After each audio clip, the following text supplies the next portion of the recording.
So ఇప్పుడు ఆయన ఒక simple, humble and gentle lamb గా మనకు కనబడుతున్నాడు. ఆది కాండంలో వేర్ ఇస్ ద ల్యాంబ్, గొర్రెపిల్ల ఎక్కడ అనేటువంటి ప్రశ్న వినబడింది. యోహాను సువార్తలో బిహోల్డ్ ద ల్యాంబ్, ఇదిగో గొర్రెపిల్ల అనేటువంటి జవాబు వచ్చింది.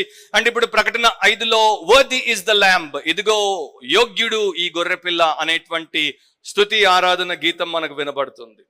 ఒక తండ్రి తల్లి పిల్లను కూర్చోబెట్టి, వారి చిన్న బిడ్డను కూర్చోబెట్టి వారికి దేవుడు ఏ రకంగా మన కొరకు సిలువ కార్యము చేశాడో చెప్తున్నప్పుడు అబ్రహాం ఏ రకంగా ఇస్సాకును బలిగా ఇవ్వబోతుంటే గొర్రెపిల్లను దేవుడు ప్రొవైడ్ చేశాడు. అండ్ ఆ గొర్రెపిల్లను బలిగా చేసి ఆ ఇస్సాకును అబ్రహాము దక్కించుకున్నాడు. ఆ రకంగా దేవుడు మన కొరకు తన కుమారుణ్ణి బలిగా చేశాడు అని చెప్పేటువంటి క్రమంలో ఆ చిన్న గొర్రె పిల్లను బలి చేశారు అనగానే పాపకి ఏడుపు వచ్చేసింది.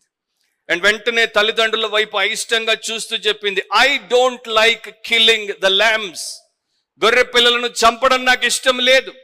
సో వెంటనే తల్లికి తండ్రికి, ఎస్పెషలీ తండ్రికి అనిపించింది, అంటే నా చిన్న పసి తల్లి హృదయంలో ఒక గొర్రె పిల్లను, అమాయకంగా ఉన్నటువంటి బలహీనమైనటువంటి గొర్రె పిల్లను ఆ రకంగా చంపుతుంటే ఎంత బాధ అనిపిస్తుందో. మరి ఈ యొక్క గొర్రెపిల్ల యేసుక్రీస్తు అనేటువంటి నిజమైనటువంటి పాపము లేనటువంటి గొర్రెపిల్ల ఎందుకు చంపబడ్డాడు, ఏ కారణం చేత చంపబడ్డాడు?